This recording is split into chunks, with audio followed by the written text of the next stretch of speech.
오늘 함께 은혜 받으실 하나님 말씀은요, 열왕기상 1장 38절에서 53절입니다.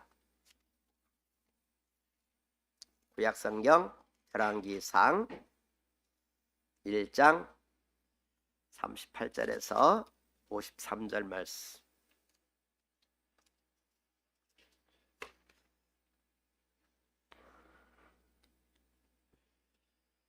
제가 성경으로는 510쪽쯤에 있습니다.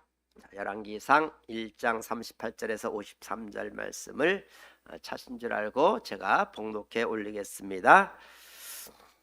제사장 사독과 선지자 나단과 여호야다의 아들 브나야와 그렛 사람과 블렛 사람이 내려가서 솔로몬을 다윗 왕의 노새에 태우고 인도하여 기온으로 가서 제사장 사독이 성막 가운데에서 기름 담은 뿔을 가져다가 솔로몬에게 기름을 부으니 이에 뿔나팔을 불고 모든 백성이 솔로몬 왕은 만세수를 하옵소서 하니라. 모든 백성이 그를 따라 올라와서 피리를 불며 크게 즐거워하므로 땅이 그들의 소리로 말미암아 갈라질 듯하니 아도니아와 그와 함께한 사람들이 먹기를 마칠 때에 다 들은지라. 요압이 뿔나팔 소리를 듣고 이르되 어찌하여 성읍 중에서 소리가 요란하냐.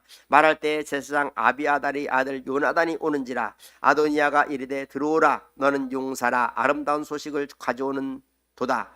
요나단이 아도니아에게 대답하되 이르되 과연 우리 주 다윗 왕이 솔로몬을 왕으로 삼으셨나이다. 왕께서 제사장 사독과 선지자 나단과 여호야다의 아들 브나야와 그렛 사람과 블렛 사람을 솔로몬과 함께 보내셨는데 그들 무리가 왕의 노새에 솔로몬을 태우다가 제사장 사독과 선지자 나단이 기온에서 기름을 부어 왕으로 삼고 무리가 그곳에서 올라오며 즐거워하므로 성읍이 진동하였나니 당신들에게 들린 소리가 이것이라. 또 솔로몬도 왕좌에 앉아있고 왕의 신하들도 와서 우리 주 다윗 왕에게 축복하여 이르기를 왕의 하나님이 솔로몬의 이름을 왕의 이름보다 더 아름답게 하시고 그의 왕위를 왕의 위보다 더 크게 하시기를 원하나이다 하매 왕이 침상에서 몸을 굽히고 또한 이르시기를 이스라엘의 하나님 여호와를 찬송하리로다. 여호와께서 오늘 내 왕위에 앉을 자를 주사 내 눈으로 보게 하셨도다 하셨나이다 하니 아도니아와 함께한 사람들이 다 놀라 일어나 각기 갈 길로 간지라. 아도니아도 솔로몬을 두려워하여 일어나 가서 제단불을 잡으니 어떤 사람이 솔로몬에게 말하여 이르되 아도니아가 솔로몬 왕을 두려워하여 지금 제단불을 잡고 말하기를 솔로몬 왕이 오늘 칼로 자기 종을 죽이지 않고 내게 맹세하기를 원한다 하나이다. 솔로몬이 이르되 그가 만일 선한 사람일진데 그의 머리털 하나도 땅에 떨어지지 아니하려니와 그에게 악한 것이 보이면 죽으리라 하고 사람을 보내어 그를 제단에서 이끌어내리니 그가 와서 솔로몬 왕께 절하매 솔로몬이 이르기를 내 집으로 가라 하였더라. 아멘. 오늘 이 말씀 가지고 제단불을 잡아라 이런 제목으로 말씀을 나누고자 합니다. 얼마 전 TV 프로그램에서 재벌집 막내 아들이라는 드라마가 방영되다가 끝이 났습니다. 사실 저는 잘 안 봐서 그 내용을 잘 모릅니다. 근데 핵심은 누가 재벌의 후계자가 될 것인가 였던 것 같습니다. 큰 아들도 아니고 작은 아들도 아니고 막내 아들입니까? 어쨌든 자세한 내용은 모릅니다만 누가 후계자가 되느냐 하는 그 문제, 그것이 모든 사람들의 관심사였던 것 같습니다. 오늘 봉독한 본문 말씀도 바로 그런 이야기입니다. 다윗 왕의 후계자 이야기. 결론적으로는 솔로몬이 왕으로 등극하게 되었다는 겁니다. 솔로몬이 왕으로 등극하는 이야기, 그 과정 속에 있는 이야기가 오늘 열왕기상 1장의 내용입니다. 그런데 열왕기상 1장 1절을 보면 그렇게 말씀합니다. 다윗 왕이 나이가 많아 늙으니 이불을 덮어도 따뜻하지 아니한지라. 그러니까 다윗 왕이 이제 늙었다는 겁니다. 이제 죽을 때가 가까웠다는 겁니다. 그러다 보니까 이제 제일 세상의 관심사는 누가 왕이 될 것이냐 였던 것 같습니다. 누구보다도 이 자녀들 입장에서는 누가 후계자가 될 것이냐에 초관심사였습니다.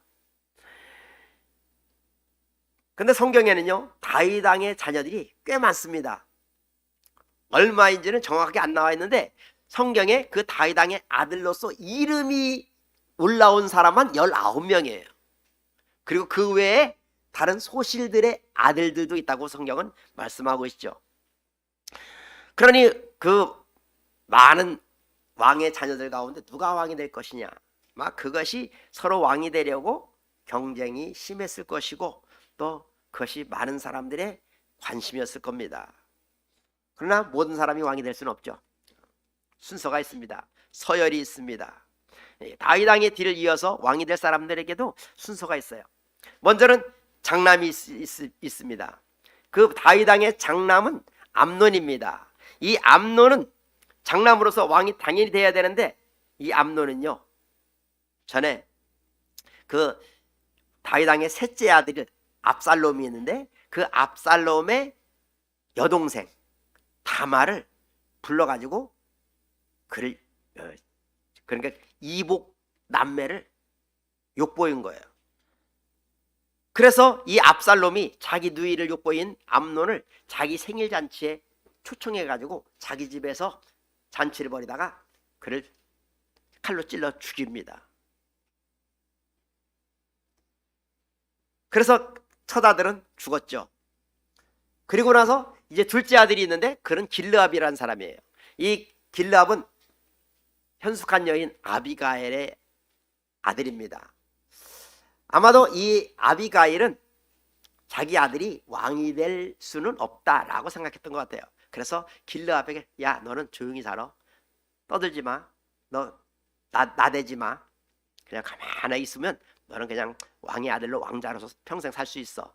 뭐 이렇게 했던 것 같아요. 그래서 길르압에 대해서는요, 성경에 별로 드러난 게 없습니다. 그가 행한 기적 어떤 일도 없습니다. 그냥 조용히 살다가 그냥 왕자로 살다가 편안히 살다 갔어요. 그리고 셋째 아들이 이제 압살롬입니다. 압살롬은요, 그는 똑똑하고요, 실력도 있습니다. 그래서 다윗 왕도 인정했던 아들입니다.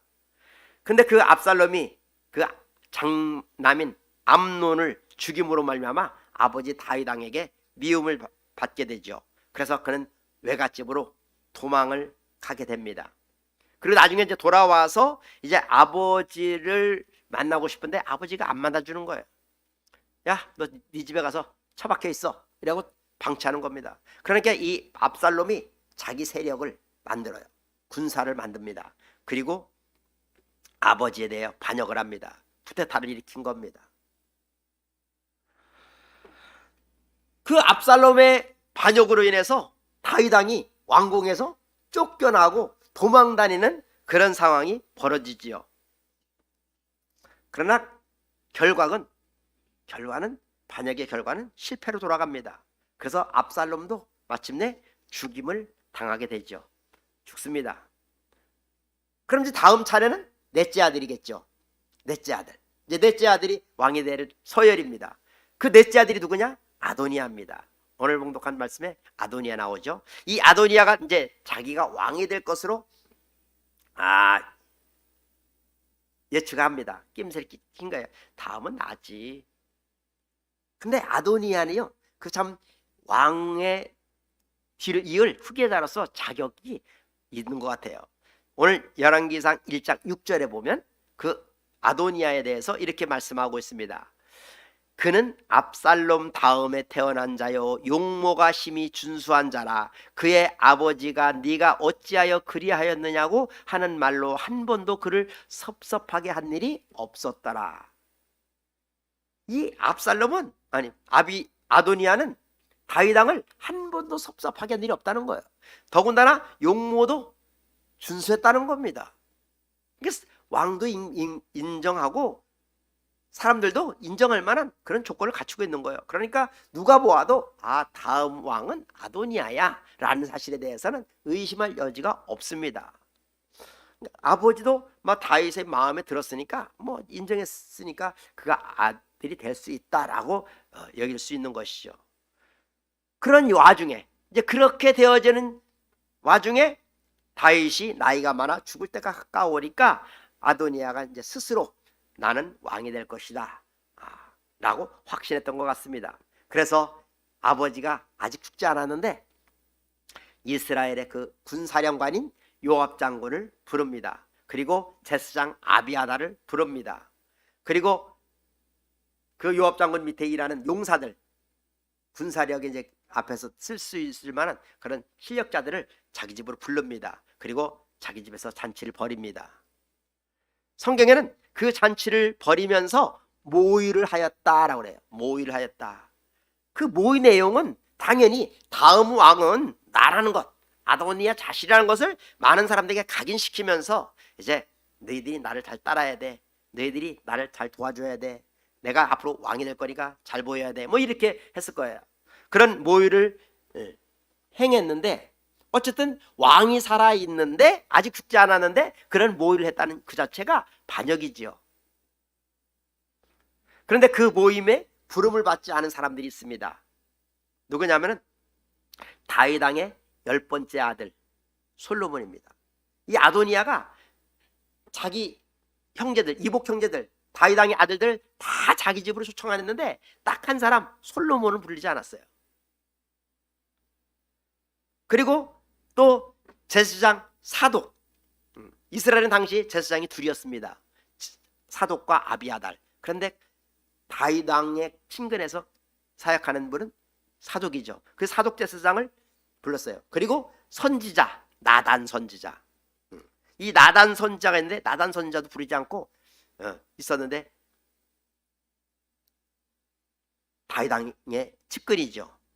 그리고 다윗 왕과 가까이 했던 절친했던 용사들, 군사들, 그들을 잔치에 참여하지 안 시켰습니다. 그러니까 아도니아가 임금님과 우리 아버지와 가까운 사람들은 다 제외시키고 아버지 반대편에 있는 사람, 아버지의 특별히 은총을 입지 못하고 있는 사람들을 자기 집으로 다 부른 거예요. 그리고 그들에게 잔치를 벌이면서 내가 왕이야. 다음 내가 왕 될 거 알지? 나한테 잘 보여? 나 잘 빌어? 이렇게 한 거예요. 그러니까 어떻게 보면 반역인 거죠. 반역. 그런 사실을 누가 알았냐면 나단 선지자가 알았어요. 나단 선지자가 그 사실을 알고 이거 안 되겠다. 이래가지고 나단 선지자가 솔로몬의 어머니 밧세바를 찾아갑니다. 밧세바 누군지 알죠? 바로 다윗 왕을 참 죄에 빠뜨리게 만든 여인 아니겠습니까?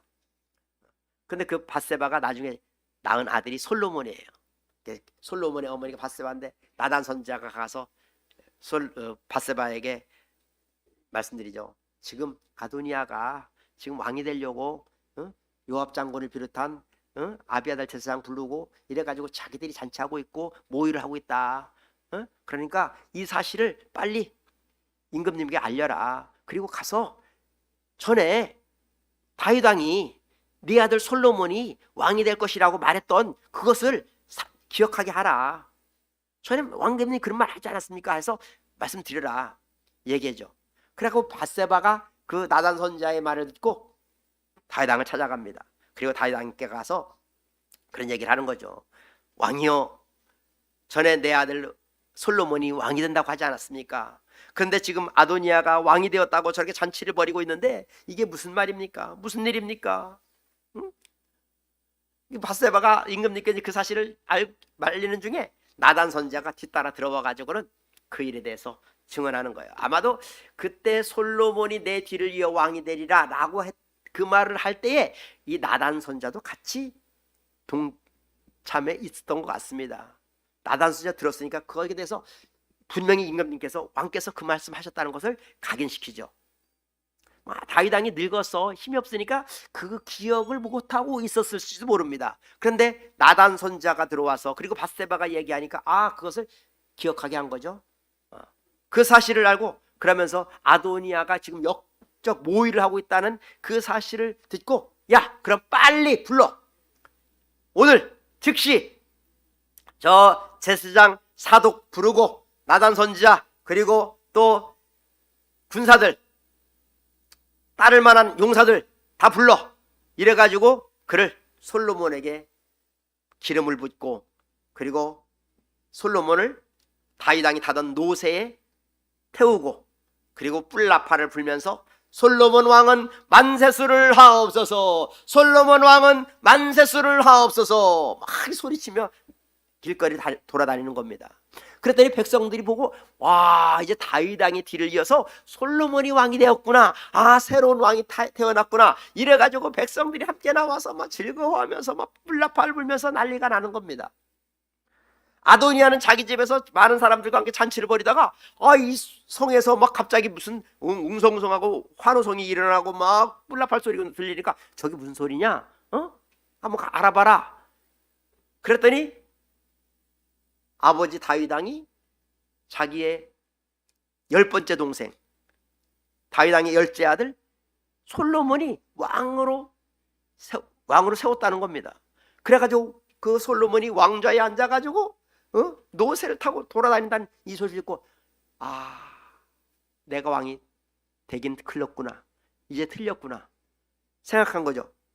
근데 더 중요한 것은 왕이 죽지 않았는데 자기가 그런 왕이 되려는 계획을 세웠다는 이 사실이, 이미 솔로몬이 왕이 되었다는 이 사실을 알고 역적 모의가 됐다는 것을 알게 되는 거예요. 그러니까 반역을 한 거죠. 반역했으니까 결과는 차명당하는 겁니다. 죽임당하는 겁니다. 그 사실을 아도니아도 알고 아도니아 그 잔치 자리에 참여했던 모든 사람들이 다 알고 있는 거죠. 그래서 그 잔치에 참여했던 사람들이 다 도망가 버립니다. 죽을까봐. 그 아도니아도 나도 이제 죽었구나 라고 생각을 하다가 이 아도니아가 오늘 말씀을 보니까 50절에 그래요. 아도니아도 솔로몬을 두려워하여 일어나서 제단불을 잡으니. 제단불을 잡았다. 그리고는 솔로몬 왕이 자기를 죽이지 않겠다고 맹세해 주기를 소리칩니다. 제단불을 잡고 솔로몬 왕이여 나를 죽이지 않겠다고 맹세하옵소서 뭐 이렇게 소리치는 거예요. 그랬을 때 솔로몬은요, 이 아도니아가 제단불을 잡았다는 걸 알고 그를 용서해 줍니다. 그리고 내 집으로 가라 라고 명령을 하죠. 그래서 아도니아가 살았습니다. 여러분, 여기서 아도니아가 왜 제단불을 잡았을까요? 그리고 솔로몬 왕은 왜 제단불을 잡은 아도니아를 용서해주고 살려주었을까요? 당연히 그를 차명시키고 죽여야 되는데 그를 살렸다는 겁니다. 오늘 말씀의 핵심이 바로 제단불을 잡았다라는 겁니다. 이 제단불을 잡았다는 것은 자기가 지은 죄에 대한 용서를 잡았다는 겁니다. 이스라엘의 성막 제사에는 5가지 5대 제사가 있습니다. 번제, 소제, 화목제, 속죄제, 속건제. 이 5대 제사 가운데 특별히 이 속죄제는 자기가 지은 죄를 사함받기 위하여 드리는 제사입니다. 어떻게 보면 제사에 있어 제일 중요한 제사죠. 죄 사함받기 위해서 드리는 것이 제사니까. 이 속죄제가 핵심인데, 이 속죄제는 백성들 가운데 누구든지 자기가 지은 죄가 있으면 그 죄를 속하기 위해서 자기의 제물, 소나 염소나 양을 끌고 와서 하나님께 제물로 드려서 제사를 드림으로 말미암아 그 죄를 용서받는 겁니다. 그래서 그 용서를 받음으로 말미암아, 죄를 용서받음으로 말미암아 자기 지은 죄를 없이 함으로 말미암아서 죄가 없어지니까 우리의 본래의 모습, 거룩한 모습을 회복하는 것이죠. 그래서 이 속죄제는 우리 그 당사자를 거룩하게 만드는 행위입니다. 그래서 이 속죄제를 드림으로 말미암아 사람들은 거룩함을 입을 수 있게 되어진 겁니다. 그 이스라엘 성막에서 보면 속죄제를 드릴 때 그 속죄제는 어디서 드리냐면 번제단에서 드려요. 이 번제단에서 제물을 갖다가 태우고 거기서 걸러내고 또 피를 쏟고 하는 일을 합니다. 그 속죄제, 거룩함을 입는 그 과정이 있지 아니하면 그 안으로 들어갈 수가 없어요. 성소 안에, 지성소 안에 그들도 들어갈 수가 없습니다. 반드시 이 속죄제를 드리는 번제단을 거쳐야 성소에 들어갈 수가 있는 것이죠. 그러므로 이 거룩함을 입음으로 말미암아 하나님을 뵐 수가 있고 하나님을 만날 수가 있는 겁니다. 그런데 이 속죄제를 드릴 때에 반드시 행해야 하는 일이 있는데, 그것은 제물의 피를 번제단 뿔에 바르는 겁니다. 이게 번제단이 있으면 양쪽 네 군데에 그 뿔이 있습니다. 이렇게 뿔이 있어가지고 그 뿔에다가 피를 바르는 거예요. 그래서 이 속죄제를 말씀하는 레위기 4장 18절 말씀에 보면 거기에 속죄제를 드리면서 이렇게 하라고 그래요. 함께 봉독할까요? 시작. 또 그 피로 회막 안 여호와 앞에 있는 제단 뿔들에 바르고 그 피 전부는 회막문 앞 번제단 밑에 쏟을 것이며. 자, 여기 제단 뿔들에 바르고, 이게 중요해요. 제단 뿔에 발라라. 제단 뿔은 힘을 상징합니다. 능력을 상징합니다. 하나님을 상징하는 거죠. 그 하나님의 능력 가운데 그 뿔에다가 피를 발랐다. 모든 죄를 속했다. 죄를 없이 했다. 용서받았다. 그런 표징으로서 피를 바르는 겁니다. 그러므로 말미암아 거룩하여졌다라는 거죠. 죄를 없이 함으로 거룩하여졌다. 그러니까 이 번제단 뿔은 거룩을 의미하는 겁니다. 제단 뿔을 잡았다는 것은 그 거룩을 잡았다는 겁니다. 그 제단 뿔에 피를 바르는 그것은 바로 어떤 짐승, 제물의 피 흘림이죠. 피 흘림. 이 피 흘림을 통해서 죄사함을 받고 피 흘림을 통해서 거룩을 입게 되는 겁니다. 이 원리는, 이 피 흘림의 원리는 구약에서만 적용되는 것이 아니라 신약에 와서도 동일하게 적용되죠. 히브리서 9장 22절에 보면 거기에 피 흘림의 원리를 갖다가 이렇게 말씀하고 있습니다. 히브리서 9장 22절 말씀 같이 봉독합니다. 시작. 율법을 따라 거의 모든 물건이 피로써 정결하게 되나니 피 흘림이 없은즉 사함이 없느니라. 아멘. 피 흘림이 없은즉 사함이 없니라. 반드시 피 흘림을 통하여 죄 사함을 받고 그 죄 사함을 받음으로 말미암아 거룩하게 된다라는 것입니다. 그러므로 죄를 짓고 제단 뿔을 잡으면 거룩함을 입을 수 있다라는 것입니다. 단 일부러 작정하고 죄를 지으려고 해서 짓는 죄는 안 돼요. 그러나 어떻게 하다 보니까 실수로 또는 뭐 그런 의도가 없었는데 나중에 보니까 이게 죄가 됐네. 그것을 나중에 깨닫고 회개하게 될 때 그때 제단뿔을 잡으면 그 사람은 어떤 죄든지 다 용서를 받게 되는 겁니다. 그러니까 이 제단뿔을 잡는 것은 은혜입니다. 은혜를 상징하는 거죠. 제단뿔을 잡았다는 것은 그 은총을 입는 행위라는 것입니다. 이 제단뿔은요, 신약에 와서 우리 예수님께서 피 흘리신 십자가를 의미합니다. 구약에서 제단뿔을 잡으면 용서를 받듯이 오늘날 신약에 와서는 십자가를 붙잡으면 우리가 용서를 받게 된다라는 것입니다. 바로 제단뿔은 십자가이고 십자가는 예수님의 피가 발라진 거룩의 상징입니다. 즉 예수님의 피 흘림을 통하여 우리가 거룩해진다라는 것입니다. 그러므로 제단뿔을 잡는다는 것은 거룩을 붙잡는 겁니다. 제단뿔을 잡는다는 것은 거룩을 붙잡는 겁니다. 여러분 따라합시다. 거룩을 붙잡으라. 거룩을 붙잡으라. 여러분 거룩을 붙잡으십시오. 거룩한 것을 붙잡고 거룩과 접촉하시기 바랍니다. 거룩은요 하나님의 대표적인 성품입니다. 그래서 우리는 거룩하신 하나님, 예수님도 하나님이시기 때문에 거룩하신 하나님이시죠. 그래서 예수님이 거룩하신 분이시니까 그 예수님과 접촉하면, 예수님을 붙잡으면 그 예수님의 거룩함을 통해서 우리의 죄를 용서받고 또 우리의 질병을 치유받고 우리가 나음을 입게 된다는 것입니다.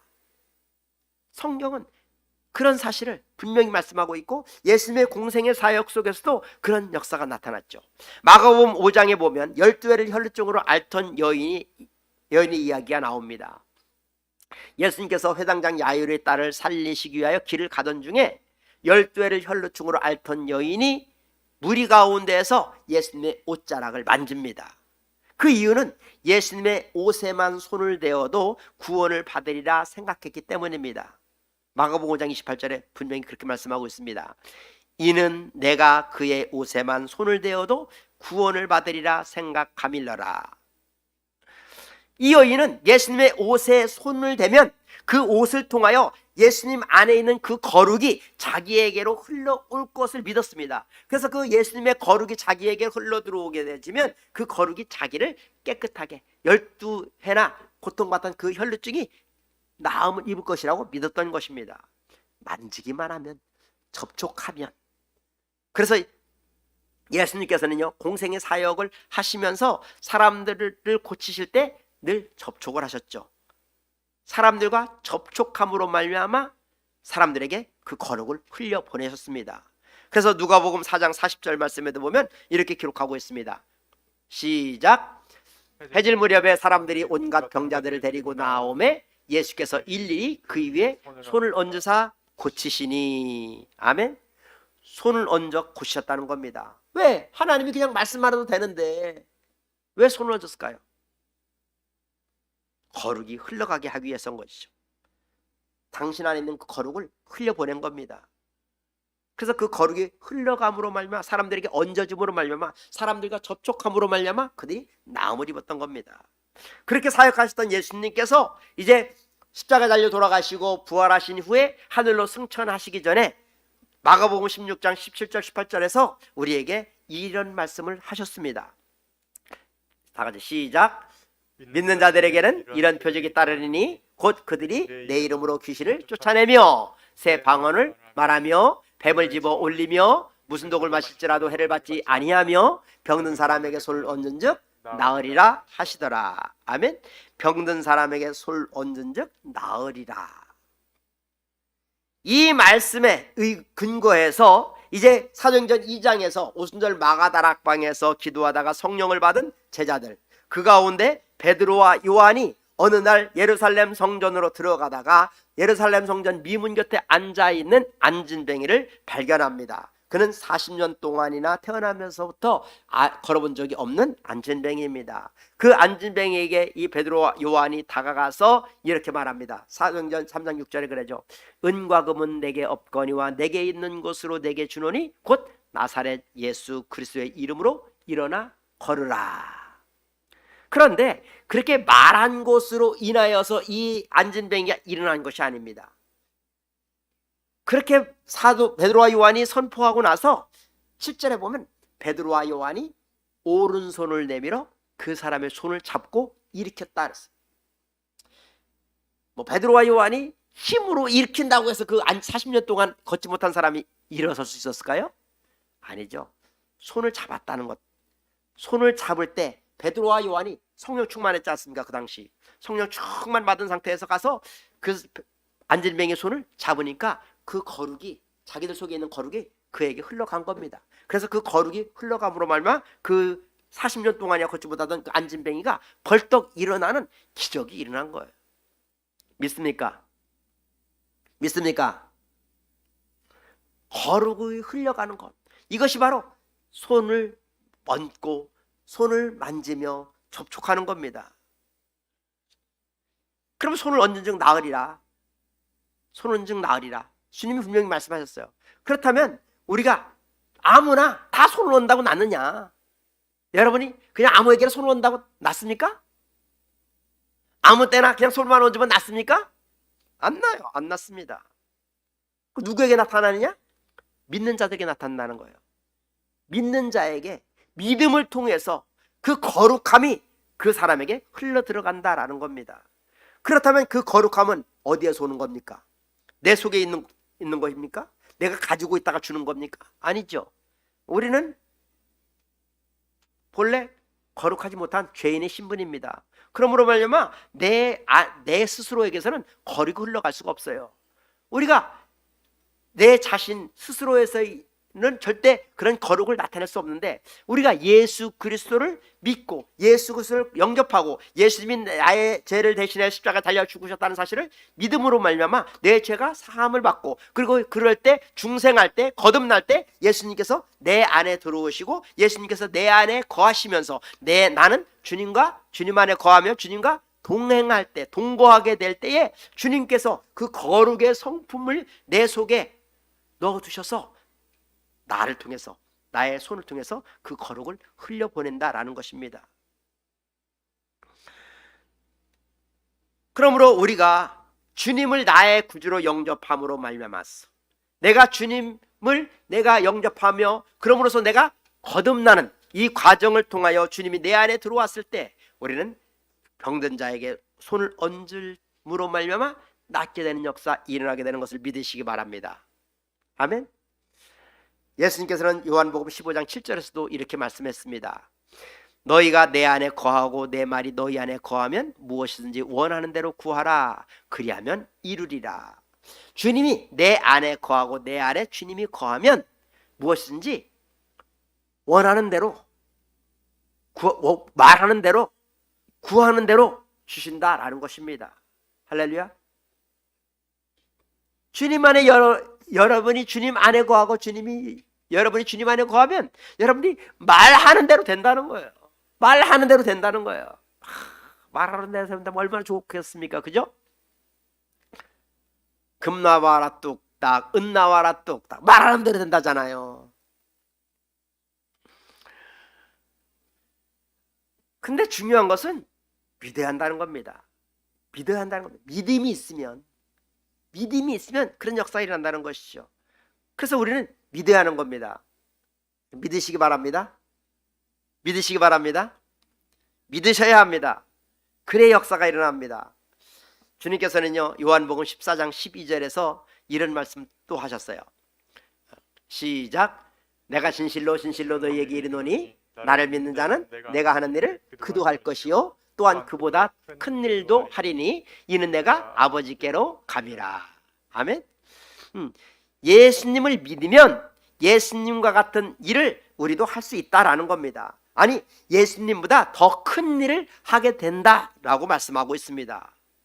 그렇다면 정말 예수님의 제자들도 예수님처럼 그와 같은 능력을 행하였을까요? 행했죠. 앞에 말씀드린 것처럼 베드로와 요한이 안진뱅이에게 손을 얹어서 그를 일으켜 세웠습니다. 걷게 했습니다. 뛰게 했습니다. 또 사도행전 8장에 가면 거기에 빌립 집사가 성령을 받은 후에 사마리아에 들어가서 거기서 많은 중풍병자들을 낫게 했고요, 또 귀신 들린 자들을 치유했습니다. 심지어 사도행전 5장에 가면요, 거기 15장 16절에 보면 베드로에게 놀라운 능력이 나타나게 되어지는데 그 베드로의 그림자를 통해서도 기적이 일어났다고 말씀하고 있어요. 자, 사도행전 5장 15절 16절 같이 한번 봉독합니다. 시작. 심지어 병든 사람을 메고 거리에 나가 침대와 요 위에 누이고 베드로가 지날 때에 혹 그의 그림자라도 누구에게 덮일까 바라고 예루살렘 부근에 수많은 사람들도 모여 병든 사람과 더러운 귀신에게 괴로움 받는 사람을 데리고 와서 다 나음을 얻으니라. 아멘. 베드로가 지나갈 때 거기에 그 그림자에 어떠한 병에 걸렸을지라도 그 그림자만 덮여도 다 나았다는 거예요. 예수님은 그런 적 없잖아요. 예수님은 일일이 다 손을 얹었지만 베드로는요, 그림자만 비춰도 나았다는 거예요. 그게 예수님보다 더 큰 능력을 행한 거죠. 베드로뿐만 아니라 바울도 그랬습니다. 사도 바울도 사도행전 5장 19장 12절 말씀 보면 거기 사도 바울은 압치와 마와 수건을 통해서 기적이 일어났다고 말씀하고 있어요. 사도행전 19장 12절 말씀 보면 그래요. 심지어 사람들이 바울의 몸에서 손수건이나 압치마를 가져다가 병든 사람에게 얹으면 그 병이 떠나고 악귀도 나가더라. 진짜로 베드로와 바울은 예수님보다 더 큰 일을 행했던 사람들입니다. 그렇다면 오늘날도 우리들도 예수님보다 더 큰 일을 행할 수 있다라는 것이죠. 성경에 기록된 건요, 우리도 가능하다라는 것을 우리에게 보여주는 거예요. 말씀하는 거예요. 성경에 나타난 모든 사건들이 나의 삶 속에도 그대로 일어날 수 있다라는 것을 우리에게 가르쳐 주는 겁니다. 그것은 내가 믿음으로 받아들이면 되는 거죠. 실제로 아프리카에서 사역하시는 어느 목사님은요, 죽은 자를 100명도 더 살렸다는 거예요. 응? 자기 동네에 있는 사람들 가운데 100명 이상 살렸다는 거예요. 어떻게 그런 일이 가능할까요? 어떻게 그런 일이 있을까요? 믿음만 있으면 되는 겁니다. 믿음. 그분은 말하기를 죽을 자를 살리는 것이 산 자를 살리는 것보다 더 쉽대요. 응? 왜냐하면 죽은 사람을 살리는 것은 내 믿음만 있으면 된다는 거예요. 근데 산 자를 살게 하는 것은 내 믿음에다가 저 사람의 믿음까지 이게 더해져야 된다는 거예요. 내 믿음하고 저 사람 믿음하고 이렇게 합쳐져야 거기서 믿음으로 역사가 나타나는데, 죽은 사람은 어차피 죽었으니까 그 사람의 믿음은 필요 없고 내 믿음만 있으면 된다는 거예요. 그래서 내가 믿기만 하면 죽은 자가 살아난다는 거예요. 그러면서 죽은 사람 살리는 게 산 사람 살리는 것보다 더 쉽다라는 얘기를 해요. 문제는 믿음이라는 겁니다. 믿음. 내 안에 계시는 예수님의 거룩을 통하여 손을 얹으면 낫는다 하는 그런 믿음. 그 믿음을 내가 가짐으로 말미암아 그 믿음으로 병이 낫고 귀신도 쫓아나가게 되는 것을 여러분 믿으시길 바랍니다. 그리고 예수님 그랬잖아요. 너에게 겨자씨만한 믿음이 있으면 이 산을 명하여 저리로 옮겨지라면 옮겨진다고 말씀하셨습니다. 중요한 것은 믿음입니다. 믿음. 따라서 오늘날 우리가 아무 일도 내 삶 속에서 아무 일도 일어나지 않는다라는 것은 나 안에 믿음이 없다는 겁니다. 어떠한 병도 고치지 못하고 있다. 그런 것은 내 믿음이 약하다는 겁니다.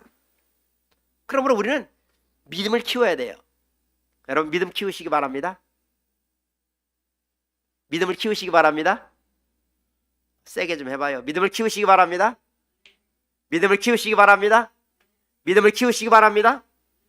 믿음을 키우는 거예요. 믿음을 키우면 그 믿음으로 말미암아 기적을 경험할 수 있고 그 믿음으로 말미암아 놀라운 일이 생기는 겁니다. 그러면 우리가 믿음을 키우려면 어떻게 해야 되느냐? 여러분 믿음을 어떻게 키웁니까? 로마서 10장 17절 말씀에 이렇게 말씀하죠. 시작. 그러므로 믿음은 들음에서 나며 들음은 그리스도의 말씀으로 말미암았느니라. 아멘. 네, 말씀을 자꾸 듣고 들으면 믿음이 성장하는 겁니다. 믿음이 생겨지는 겁니다. 여러분 믿음은요 봉사한다고 생기는 게 아닙니다. 전도한다고 믿음이 생기지 않습니다. 헌금을 많이 한다고 해서 믿음이 생기는 것도 아닙니다. 해외에 선교 나간다고 해서 믿음 생기는 것도 아닙니다. 여러분 믿음은 말씀을 들어야 생깁니다. 말씀을 들으면 믿음이 생깁니다. 그러면 여러분 말씀 많이 들으세요. 말씀을 많이 들으세요. 제가 말씀을 많이 들으라는 것은 설교를 들으라는 게 아니라 말씀을 들으세요. 이 성경 말씀을 들으세요. 말씀을 많이 듣고 말씀을 듣다 보면 믿음이 생기는 거예요. 그러니까 저는 여러분에게 성경을 그냥 보라고 하잖아요. 성경 보는 건 안 돼요. 아니 성경 보는 것까지는 안 돼요. 성경을 보는 게 아니라 성경은 읽는 거예요. 소리내서 읽어야 소리가 들리고 내 안에 들려지는 거죠. 그래서 말씀을 듣게 하는 겁니다. 그 말씀을 들으면 내 속에서 믿음이 크죠. 근데 말씀을 들었는데도 믿음이 안 커. 말씀을 들었는데도 마음에 몇 변화가 없어. 문제는 내 마음밭이 문제인 거예요.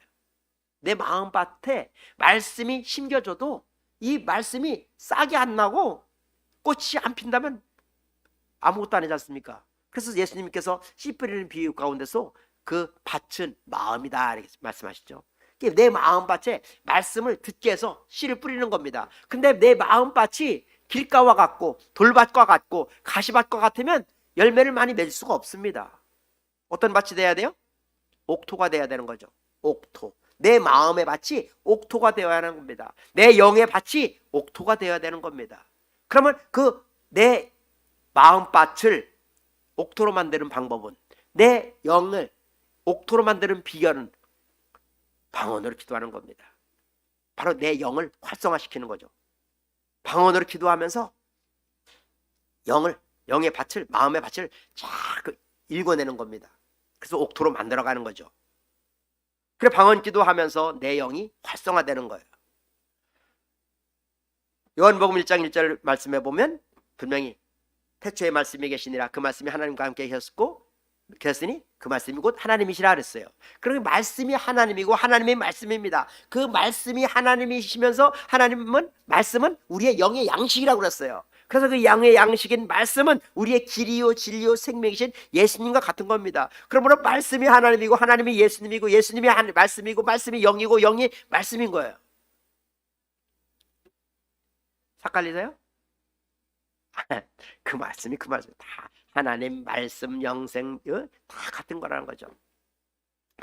그러므로 말씀을 많이 듣고 내 밭을 기도해서 활성화시켜 옥토로 만들어라.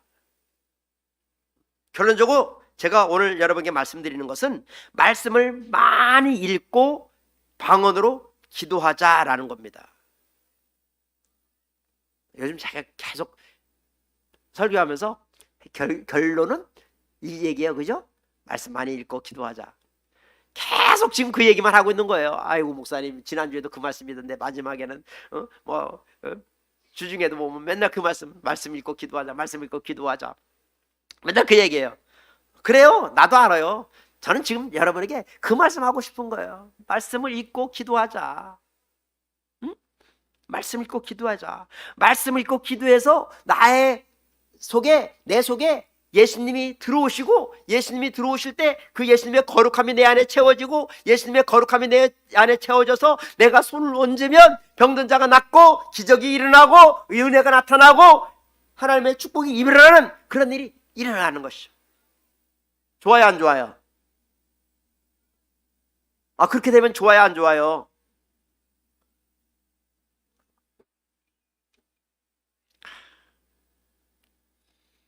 저도 같은 그래서 제 안에 좀 거룩을 더 채워보려고, 거룩을 더 채워서 내가 더 거룩해져서 예수님의 성품과 같고, 예수님께서 내 안에서 충만해서 예수님의 그 거룩함이 나를 통해서 이렇게 나타날 때 손을 얹으면 낫는 역사가 이렇게 일어나기를 간절히 사모하고 있는 거야. 우리 정영자 입사님의 눈이 그냥 손을 탁 얹는 순간 번쩍 떠져가지고 우리를 바라보면서 기뻐하며 함께 찬양하는 그날이요, 언제 올까? 전 기대하고 있어요. 금방 될 것 같아요, 저는. 아니, 집사님만 대답하지 말고 금방 될 것 같아요. 여러분 안 될 것 같아요? 여러분 사모하십시오. 그리고 믿으십시오. 그리고 믿음을 키우기 위해서 말씀을 읽으십시오. 계속 제가 여러분에게 말씀을 읽고 기도하라, 말씀을 읽고 기도하라, 작년부터 계속 하고 있는 얘기예요. 근데 왜 자꾸만 얘기해요? 여러분들이 안 하니까. 지금 성경 읽고 계신 분 손 들어봐요. 봐요. 아유, 손을 별로 없잖아요. 응? 내가 언제부터 얘기하는데 여러분이 안 해요. 왜? 안 믿는 거죠. 안 믿는 거야. 믿으면 행동하는데 안 믿으니까 행동하지 않는 거예요. 오늘 저녁 밤 12시에 이 성전에 오는 분에게는 제가 100만 원을 드리겠습니다. 올 거야, 안 올 거야? 아이고, 가난한 목사님이 무슨 100만 원을 줘. 줄 100만 원도 없을 거야. 에이, 안 가. 이러면 여러분들이 그래서 무시해버리고 안 오는 사람도 있을 수 있어요. 그러나 그래도 오락하면 100만 원 준다 가니까 가지 뭐 해서 오는 사람도 있을 거예요. 분명히 오는 사람은 100만 원을 받을 것이고 안 오는 사람은 못 받는 겁니다. 그런 거예요. 믿는 사람은 뭔가 결과를 볼 수 있고, 안 믿는 사람은 못 받습니다. 믿음으로 행동하는 사람은 결과를 볼 수 있고, 믿음으로 행동하지 않으면 못 받는 겁니다.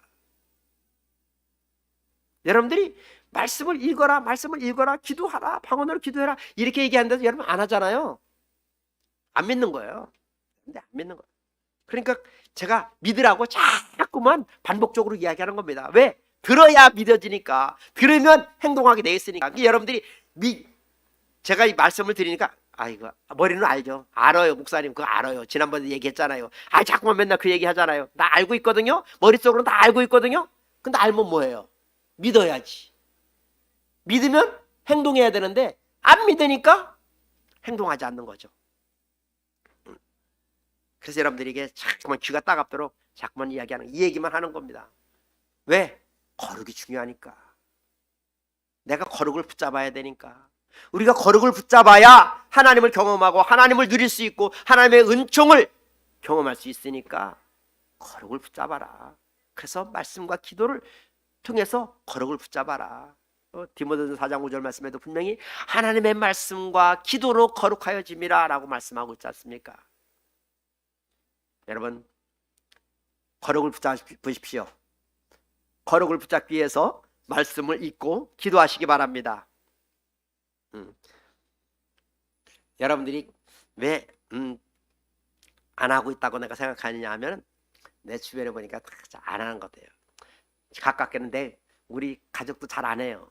내가 이렇게 얘기하는데도 내가 얘기하는데도 안 해요. 근데 우리 가족도 잘 안 하고 있으니까 여러분들이 뭐 오죽하겠어요? 한번 해보세요. 해보세요. 아멘도 안 하시네. 속으로 하지 말고 입으로 소리 내는 게 중요해요. 해보세요. 말씀 읽으세요. 기도하세요. 해보세요. 하시면 놀라운 일이 생깁니다. 여러분 거룩을 붙잡으세요. 말씀과 기도로 거룩하여집니다. 말씀과 기도로 여러분 거룩을 붙잡으시기 바랍니다. 그 거룩을 붙잡는 것, 예수님의 십자가를 붙잡는 것, 예수님을 붙잡는 것, 그것이 우리의 삶에서 놀라운 기적을 경험하게 만드는 비결이 되어집니다. 금년에는 모두가 말씀과 기도로 거룩해 주셔서 여러분의 그 거룩을 붙잡으로 말미암아 여러분의 삶에 기적과 축복을 경험하시고 그 주님의 놀라운 은혜를 널리 전파하는 그런 한 해가 될 수 있게 되기를 주님으로 간절히 축복합니다. 기도하겠습니다. 하나님, 우리가 주님의 거룩함으로 채워지길 원합니다. 주님의 거룩함이 우리가 하는데 충만하여지길 원합니다. 날마다 말씀과 기도를 통해서 주님의 그 거룩을 우리 안에 담게 하여 주시옵소서. 주님 은혜를 베풀어 주시옵소서. 주님의 그 거룩함을 통해서 우리가 은총의 표적을 보는 아름다운 역사가 우리 중앙샘교회 위에 넘쳐지게 하여 주시옵소서. 예수를 간절히 기도하옵나이다. 아멘.